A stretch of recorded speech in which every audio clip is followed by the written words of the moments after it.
Next, let's take a look at some industry trends in new processors. We see that the preferred architectures of compute are moving towards cloud and edge platforms in this report.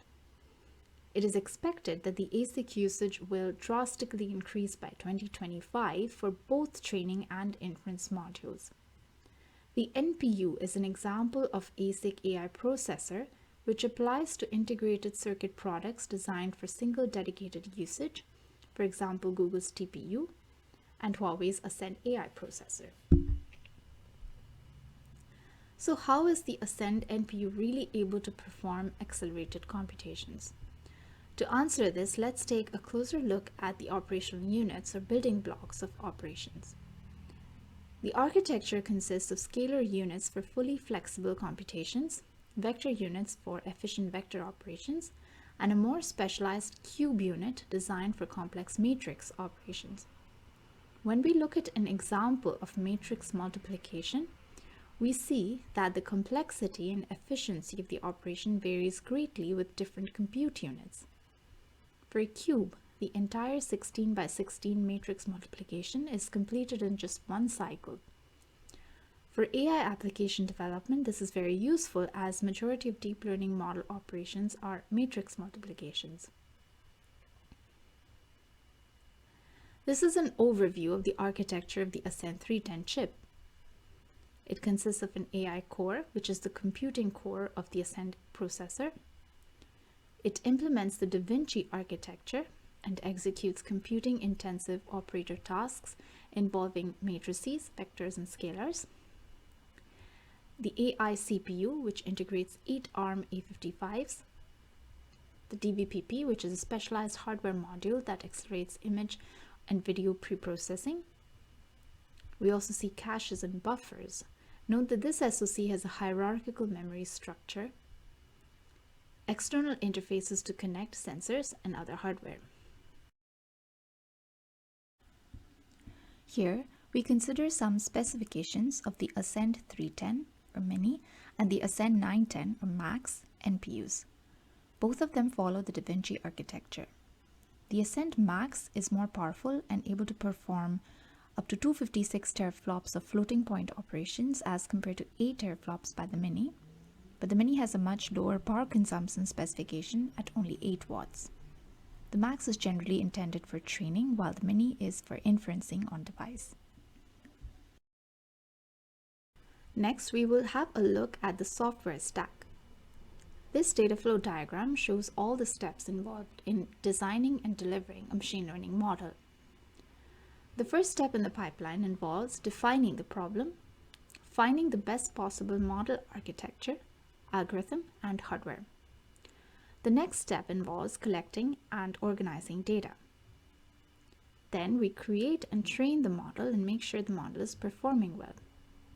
This is followed by model conversion and optimization such that it can be deployed to a suitable platform such as mobile device.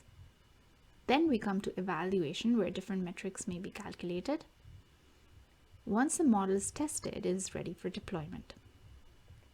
The Atlas TK comes in the model conversion and deployment stages. So you could train and evaluate your model on GPUs or cloud platform, for instance, and then once it is ready, you can deploy it on the Atlas Edge platform at the location where the instant insights may be required. In order to run on the Atlas platform, the tested model needs to be converted to a specific format. This is done either through a conversion tool on the IDE or a command line. As you can see in the block diagram below, pre-processing, graph optimization, operator compilation, and runtime are all done through the programming APIs of Ascend computing language. These steps basically improve and optimize the performance of computations in the model graph to ultimately allow the application to run efficiently on the Ascend chip. Coming to the CANN, stands for Compute Architecture for Neural Network. It is a Huawei-designed AI-oriented parallel computing architecture that provides APIs to streamline the development of AI applications and services on the Ascend platform. This can be compared to NVIDIA's CUDA architecture. The CANN architecture consists of model and operator development stack that enables development using the Ascend CL and TB APIs, and the application execution stack that runs efficiently on the Ascend heterogeneous platform by working with Task Scheduler.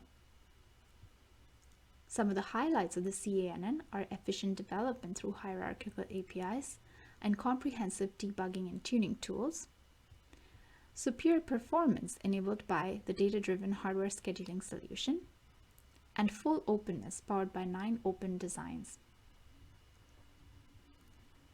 Next, let's take a closer look at the Atlas 200 Developer Kit. The DK offers powerful compute at low power consumption, consists of an 8-core ARM A55 CPU. It is portable and allows connecting peripherals through GPIO or UART or I2C interfaces. It is easy to use with a user-friendly development environment, allowing Python or C++ as its development language. It is easy to learn with plenty of documentation, open source sample code available on the Ascend website and Git platforms. These are some examples of projects developed on the Atlas platform, most of them by university students and researchers. This project, developed by one of our student interns, shows a hand gesture controlled RC car. The robot is pre-programmed to navigate according to the performed hand gesture captured by a camera and recognized by an AI algorithm in real time.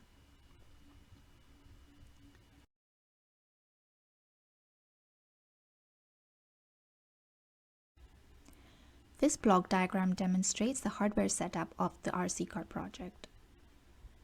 Next, let's take a look at the hardware dev environment for the DK. The Atlas DK can be connected to a user PC, which comes with Ubuntu system installed. To be able to develop on the board, you can connect it to your PC using either a USB or network cable, or connect to the internet through a router for remote access.